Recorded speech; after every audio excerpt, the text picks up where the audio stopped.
Hello friends, ई सकुलम के learning platform पे आप सभी का स्वागत है। आज के इस वीडियो में हम बात करने वाले हैं फार्म बिल यानी कि कृषि विधेयक एंड फार्मर्स प्रोटेस्ट के बारे में। तो सबसे पहले हम समझेंगे कि ये न्यूज़ क्या है, पूरा का पूरा मुद्दा क्या है। फार्म बिल्स 3 हैं, तीनों के बारे में हम विस्तृत रूप से चर्चा करेंगे। लाभ क्या होंगे, प्रोटेस्ट क्यों हो रहा है, किसानों की मांग क्या है और आगे की राह क्या होनी चाहिए, इसके बारे में बात करके हम वीडियो को एंड करेंगे। तो हुआ ये है कि पंजाब और हरियाणा जैसे राज्यों में विशेष करके किसानों के द्वारा विरोध प्रदर्शन किया जा रहा है 3 फार्म्स बिल के विरोध में।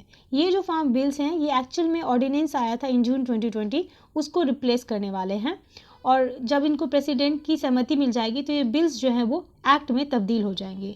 ये जो बिल हैं ये इनविसाज करते हैं यानी कि परिकल्पना करते हैं कुछ रेडिकल रिफॉर्म्स लाने के लिए एग्रीकल्चर के फील्ड में, जैसे कि ट्रेड इन एग्रीकल्चर कमोडिटीज़ यानी कि जो कृषि वस्तुओं में जो व्यापार है, प्राइस एश्योरेंस यानी कि मूल्य आश्वासन, farm services including the contract यानी कि अनुबंध कृषि जो होती है, इस तरह के जो रेडिकल रिफॉर्म्स है उसको लाने का ये पूरा का पूरा जो तीनों जो विधेयक है ये इसकी परिकल्पना करते हैं।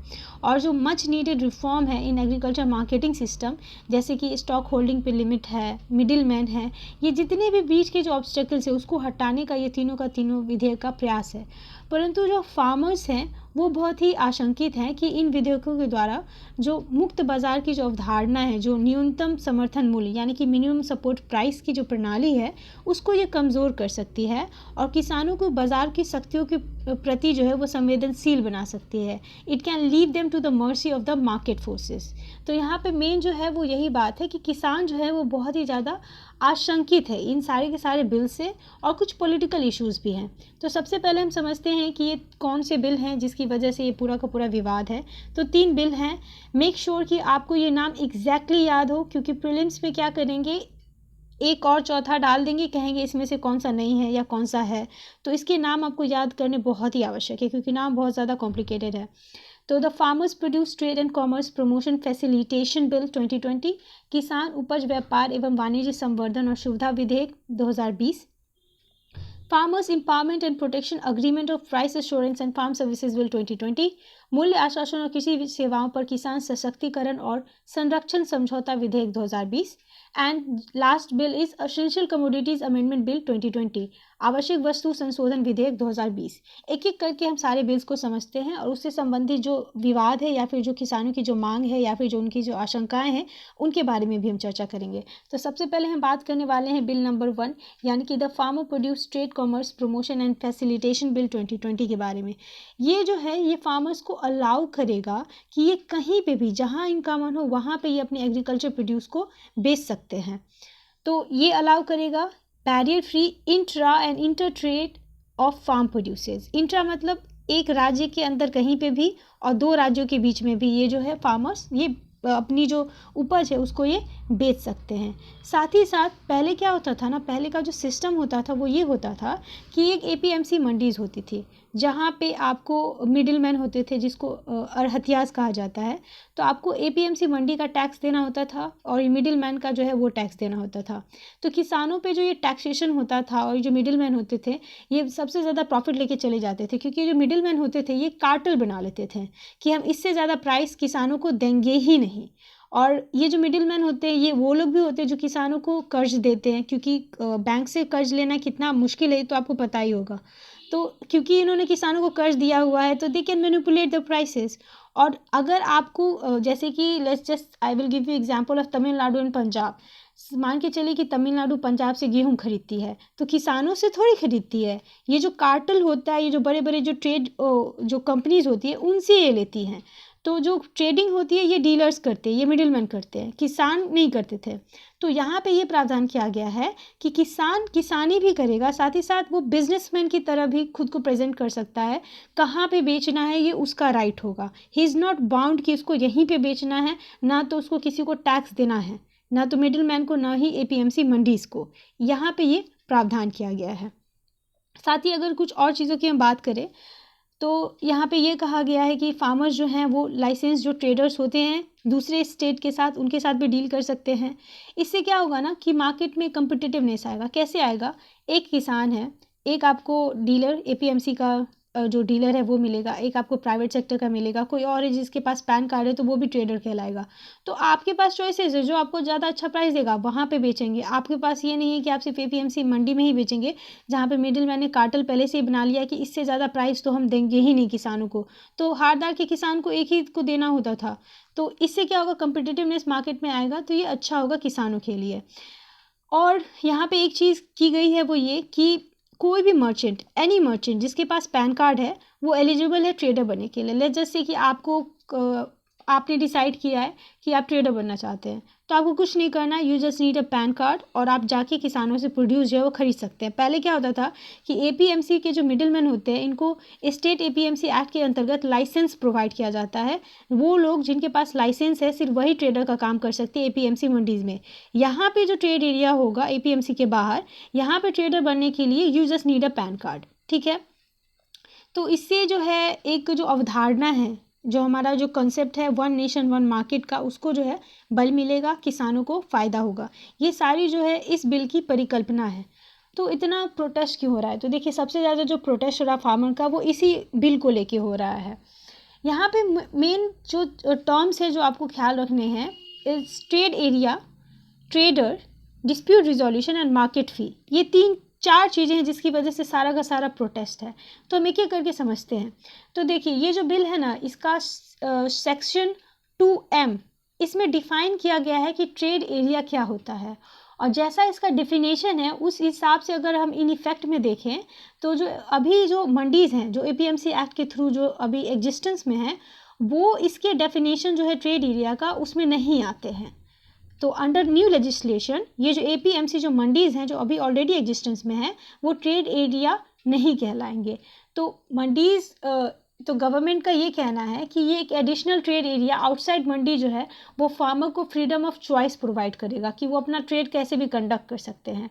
पर जो प्रोटेस्टर हैं उनका ये कहना है कि आप ये करके जो एपीएमसी मंडी को आप एक फिजिकल बाउंड्री में जो आप बांध दे रहे हैं, इससे एपीएमसी इन द फ्यूचर हो सकता है कि ये ख़त्म ही हो जाए। इनका ये एक एप्रीहेंशन है, इनकी एक आशंका है कि ये जो डेफिनेशन है ट्रेड एरिया का, इसी एपीएमसी की जो परिकल्पना है इन द फ्यूचर हो सकता है एपीएमसी एग्जिस्ट ही ना करे। दूसरा जो पॉइंट ऑफ कंटेंशन है वो है कि ट्रेडर क्या है। तो जैसा कि मैंने आपको बताया कि अगर आप एपीएमसी मंडी के ट्रेडर की बात करें तो उसको जो स्टेट एपीएमसी एक्ट होता है किसी भी स्टेट का, एग्रीकल्चर स्टेट का सब्जेक्ट होता है, तो उस एक्ट के अंतर्गत ट्रेडर्स को जो है लाइसेंस दिया जाता है। उसको हम अरहत्याज कहते हैं, कमीशन एजेंट आप जो कह लें, मिडिल मैन जो कह लें। पर यहाँ पे न्यू जो ये बिल है इसमें जो ट्रेडर है जो एपीएमसी मंडी के आउटसाइड जो आपका ट्रेड एरिया है वहाँ पे आपको ट्रेडर बनने के लिए you just need a pan card, मैंने आपको पहले कहा। पर अगर आपको एपीएमसी मंडी में अगर आपको ट्रेडर बनना है तो आपको लाइसेंस भी चाहिए। और ट्रेडर जो है दोनों जगह ट्रेड कर सकता है, एपीएमसी मंडी में भी कर सकता है और जो ये ट्रेड एरिया जो नया बनाया जाएगा आउटसाइड एपीएमसी मंडी वहाँ पे भी ये ट्रेड कर सकता है। तो इनका यही कहना है कि जो फार्मर्स होते हैं उनका जो अरहतियाज होते हैं, जो मिडिल मैन होते हैं, उन पे वो भरोसा करते हैं क्योंकि इनको पता है, इनको सरकार के द्वारा लाइसेंस दिया गया है, ये हमारे साथ धोखा नहीं करेंगे। और साथ ही साथ इनका पर्सनल रिलेशनशिप भी होता है क्योंकि ये इसको कर्ज देते हैं। तो जो यहाँ पे पूरा का पूरा बात है विश्वास का। इनको लगता है कि जो मिडिल मैन हैं किसान उनको ट्रस्ट करते हैं, और जो भी कोई बाहर से आएगा एक पैन कार्ड लेके उसको वो कैसे ट्रस्ट करेंगे। तो मेन यहाँ पे मुद्दा ट्रस्ट का है अगर हम ट्रेडर की बात करें तो। तीसरा जो इशू है वो है मार्केट फीस से संबंधित। तो यहाँ पे ये कहा गया है कि ना तो आपको एपीएमसी मंडी का जो टैक्स है वो देना होगा, ना ही मिडिल मैन को कोई टैक्स देना होगा। फार्मर को जहाँ मन में होगा वहाँ पे वो अपना अनाज बेचेगा। तो यहाँ पे यही कहना है कि अगर आपको एपीएमसी मंडी में अगर आपको टैक्स देना होता था तो एपीएमसी मंडी जो होती थी वो आपको सुविधा भी मुहैया कराती थी। वहाँ पे कोल्ड स्टोरेज होते थे, किसानों के रहने के लिए जो है वो व्यवस्थाएं होती थी, मतलब जितनी भी कमोडिटीज़ होती है, जितनी भी चीज़ें आपको चाहिए व्यापार करने के लिए, वो सारी सुविधाएँ वहाँ पर मुहैया कराई जाती थी। अब ये जो नए ट्रेड एरियाज़ आएंगे वहाँ पे किस तरह की सुविधाएं होंगी, अगर वहाँ पे टैक्स नहीं लिया जाएगा तो सुविधाएं कौन वहाँ पे मुहैया कराएगा, फर्स्ट थिंग। सेकेंड थिंग कि अगर एपीएमसी टैक्स लेगी वहाँ पे आपको एपीएमसी टैक्स देना होता है, देन आपको मिडिल मैन को पैसा देना होता है, और जो नया ट्रेड एरिया है वहाँ आपको नहीं देना पड़ेगा। तो ऑब्वियसली जो फार्मर है वो तो वहाँ बेचेंगे ना जहाँ उनको टैक्स नहीं देना होगा। तो फार्मर्स का यही कहना है कि ऐसे में क्या होगा, इनिशियल शुरुआत के दिनों में सारे लोग तो ट्रेड एरिया में बेचेंगे, एपीएमसी मंडी में तो बेचेंगे ही नहीं। तो 5-6 साल बाद ऐसा होगा कि एपीएमसी एग्जिस्ट ही नहीं करेगा। तो मेन मुद्दा इनका यही है कि in the meantime APMC mandi जब कोलैप्स कर जाएगा तब जो ये मार्केट फोर्सेज है, जो बिग कंपनीज हैं, ये मोनोपोली स्थापित कर लेंगी। तो मैं आपको एग्जांपल देती हूँ, जैसे बीएसएनएल और जियो का 10 साल पहले आप याद कीजिए कितनी सारी टेलीकॉम कंपनीज थी। अब आप उंगली पे गिन सकते हैं कि कितनी कंपनीज बच गई हैं। तो इनका जो डर है वो यही है। और चौथा जो पॉइंट है वो है डिस्प्यूट रिजोल्यूशन से संबंधित। यहाँ पे क्या कहा गया है कि अगर कोई विवाद होता है डीलर के बीच में या किसान के बीच में, किसी भी तरह का विवाद, तो एक एप्लीकेशन जो है वो सब डिविजनल जो मजिस्ट्रेट है वहाँ पे किसान के द्वारा फाइल किया जाएगा, या फिर जो भी अग्रीव्ड पर्सन है उसके द्वारा। उसके बाद जो सब डिविजनल मजिस्ट्रेट हैं वो इस पूरे के पूरे डिस्प्यूट को कंसिलिएशन बोर्ड के पास भेज देंगे, और वहाँ पे एक बाइंडिंग सेटलमेंट हो जाएगा दोनों पार्टीज़ के बीच में, और डिस्प्यूट को जो है रिजॉल्व किया जाएगा। फार्मर्स का कहना है कि इतना काफ़ी नहीं है, फार्मर्स को अलाउ करना चाहिए कि अगर कोई भी विवाद है तो वो सिविल कोर्ट को जो है वो अप्रोच कर सके। तो ये जो 4 टर्म्स मैंने आपको बताए इस बिल में, वही जो है वो मेन प्रोटेस्ट का रीज़न है। पहला ये कि ट्रेड एरिया, आप एक नया ट्रेड एरिया बना रहे हैं जहाँ पे कोई टैक्सेशन नहीं है, तो एक टाइम के बाद एपीएमसी मंडी जो है वो एग्जिस्ट ही नहीं करेगी। उसके बाद ट्रेडर के साथ किसानों का क्या होता है, एक विश्वास होता है, जो नए ट्रेडर्स आएंगे पैन कार्ड लेके उस पर हम कैसे विश्वास कर लें।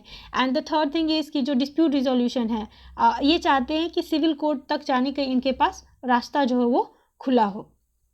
तो यही जो है वो मेन मुद्दा है। और साथ ही साथ ये भी है कि जो स्टेट गवर्नमेंट जो टैक्सेस, क्योंकि एपीएमसी टैक्स लगता है तो इनको जो पैसे मिलते हैं उनको वो नहीं मिलेंगे। तो थोड़ा सा स्टेट का भी पॉलिटिक्स है, थोड़ा सा फार्मर के जो एक्चुअल कंसर्न्स है वो भी हैं। अब हम बात करने वाले हैं दूसरे विधेयक के बारे में। बहुत लंबा चौड़ा नाम है, अगर आप इसको याद करना चाहें तो मेनली ये कॉन्ट्रैक्ट फार्मिंग से ही संबंधित है।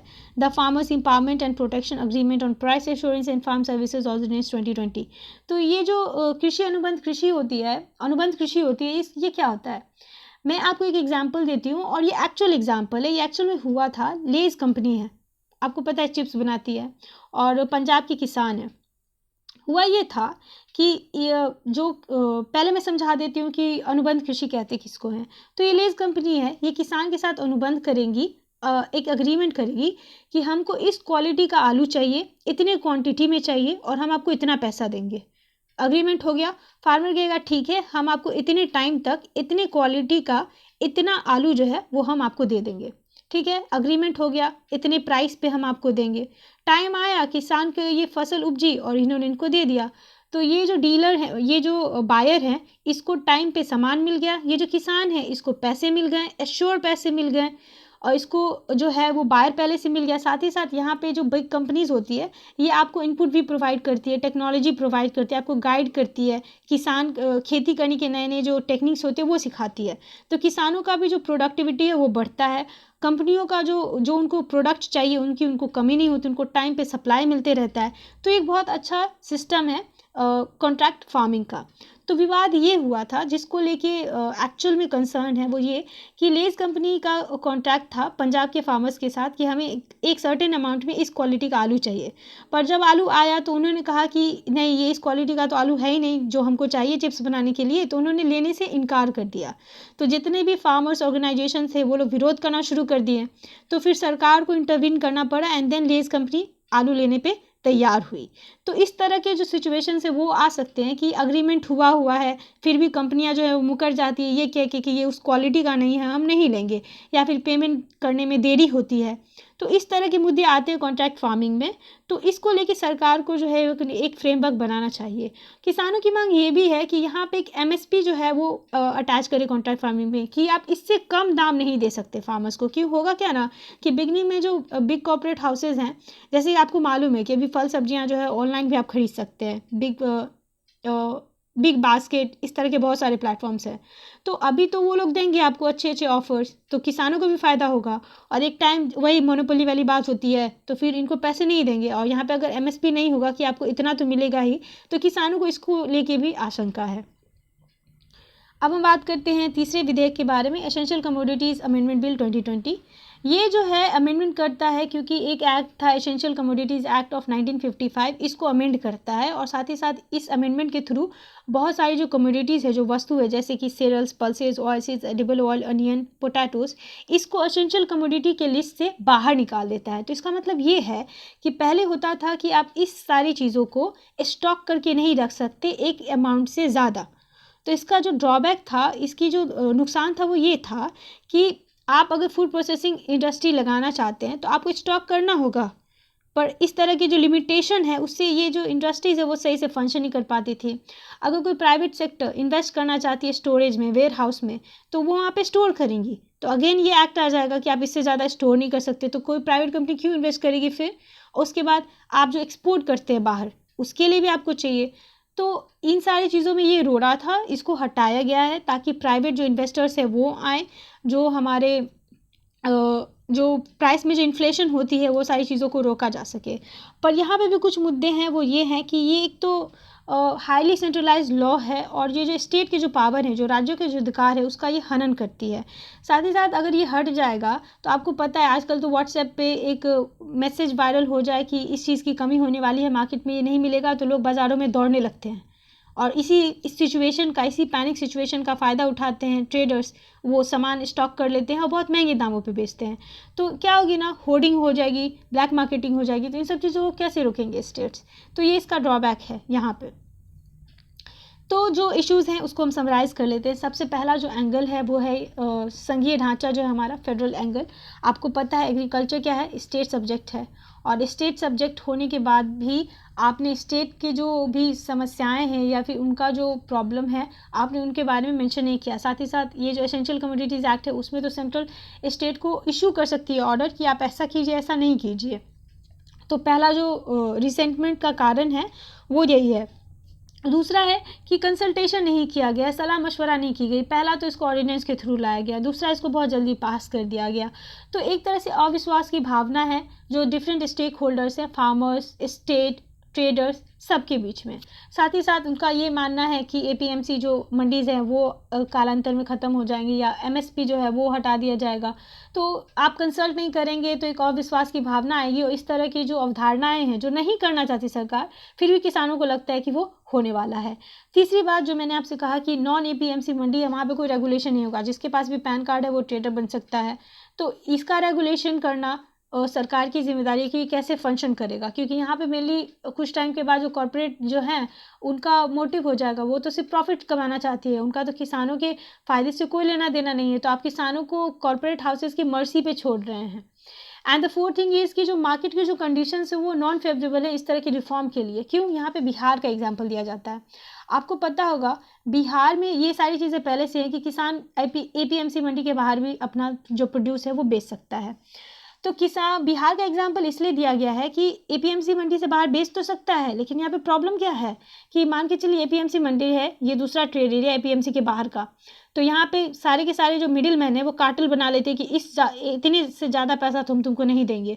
अब इस एरिया में भी ट्रेडर्स जो हैं वो कार्टेल बना लेते हैं कि हम आपको इससे ज़्यादा पैसा नहीं देंगे। तो किसान न यहाँ का रहा न यहाँ का रहा। यहाँ पे तो आपको इतना तो है ना कि जो फ़ायदे होते हैं, जो फैसिलिटी होती है वो स्टेट के द्वारा प्रोवाइड की जाती है एपीएमसी मंडी के तहत। यहाँ जो आउटसाइड है यहाँ तो कोई फैसिलिटी भी नहीं दी जाती। तो एक ये भी एग्जाम्पल दिया जाता है बिहार का कि यहाँ पे तो ये सुविधा पहले से ही दी हुई है, पर आप वहाँ का ही देख लो, जब वहाँ कोई भला नहीं हुआ किसानों का तो फिर ऑल इंडिया लेवल पे क्या भला होगा। ये कुछ इश्यूज़ हैं। प्रधानमंत्री का रिबटल या फिर उनका जो जवाब है वो हर मुद्दों पे आया है जिसको भी लेके किसानों की आशंकाएं हैं।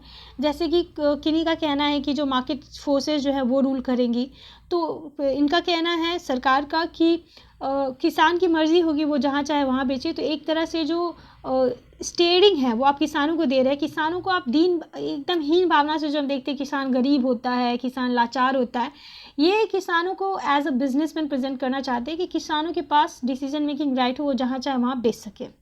द सेकेंड थिंग इज़ कि किसानों के पास बार्गेनिंग पावर, वो इतने ज़्यादा पढ़े लिखे नहीं होते। जो ट्रेडर्स होते हैं, जो डीलर्स होंगे, वो उनको बेवकूफ़ बना लेंगे। तो इसमें किसान सरकार का कहना है कि ऐसा नहीं होगा, क्योंकि जो फार्मर प्रोड्यूसर ऑर्गेनाइजेशन होते हैं, जो फार्मर्स का जो संगठन होता है, वो इतने समझदार होते हैं कि वो अच्छे फैसले ले सके और लोगों को, किसानों को कम करके नहीं आंकना चाहिए। जिन लोगों का कहना है कि एमएसपी जो है वो सरकार ख़त्म करना चाहती है, इस पर भी सरकार का कहना है कि ऐसा नहीं हो रहा, एमएसपी जो है रहेगा, एपीएमसी मंडी भी रहेगा। और जो मतलब इस तरह की और भी जितनी भी सारी चीज़ें हैं, जैसे कि मिडिल मैन का कहना है कि मिडिल मैन पे भरोसा होता है, तो उस पर भी सरकार का कहना है कि मिडिल मैन जितना पैसा लेके जाते हैं फार्मर से, या फिर जो बिग फार्मर्स हैं उन्हीं को सबसे ज़्यादा फ़ायदा होता है। जो वनरेबल हैं, 84% जो फार्मर हैं इंडिया में वो मार्जिनल आते हैं, उनको कोई फ़ायदा नहीं होता मिडिल मैन से। तो ये अगर जा रहा है तो इससे सबसे ज़्यादा फ़ायदा जो है वो मार्जिनल फार्मर्स को ही होगा। अगर नुकसान होगा तो वो जो बिग फार्मर्स हैं उनको होगा, मार्जिनल फार्मर को तो नहीं होगा। ये जो है वो कहना है। अगर हम इसके संबंधित कुछ जो बेनिफिट्स है उसके बारे में अगर हम बात करें, तो सबसे पहला बेनिफिट तो यही है कि किसानों को आप एक डिसीजन दे रहे हैं कि वो जहाँ चाहे वहाँ बेच सकता है। दूसरा चीज़ है कि contract farming, I think it is very important कि कॉन्ट्रैक्ट फार्मिंग पे फोकस किया जाए। अभी ये मेनली पंजाब हरियाणा एरिया में ही किया जाता है, बिहार जैसे राज्यों में इसको अच्छे से इम्प्लीमेंट नहीं किया गया है। तो अगर ये एक्ट बनता है तो स्टेट गवर्नमेंट को फोर्स किया जाएगा कि आप इसको अपने राज्य में अलाउ कीजिए। तो इससे क्या होगा ना कि फार्मर जो है वो एक्सपोर्ट कर सकता है, जो ग्लोबल सप्लाई चेन है उसे डायरेक्टली कनेक्ट कर सकता है। दूसरा है कि इससे जो है एफपीओ यानी कि फार्मर प्रोड्यूसर ऑर्गेनाइजेशन जो है उनको स्ट्रेंथन किया जाएगा। ये कार्टेल बनाएंगी, अपने जो राइट है उसको ये असर्ट करना सीखेंगी। तीसरा है कि प्राइवेट सेक्टर की एंट्री होगी, जैसे कि warehouses, grading, other marketing infrastructure, food processing, इन सारी चीज़ों में। And the last thing is कि वन नेशन वन मार्केट का जो ये सपना है वो पूरा हो सकता है। ये इसके कुछ बेनिफिट्स हैं।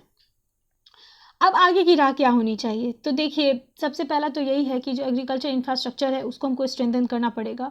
सेकेंड थिंग ये है, जो किसानों की मांग है जो जायज़ है वो ये कि सरकार अभी एमएसपी जो है वो 24 क्रॉप्स पे ऑलमोस्ट जो है वो घोषणा करती है, पर प्रोक्योर यानी खरीदती सिर्फ 3 या 4 क्रॉप ही है। तो इनका कहना है कि एमएसपी जितने पे आप घोषणा करते आप सबको खरीदें, और अभी सरकार ने एमएसपी को बढ़ा भी दिया है।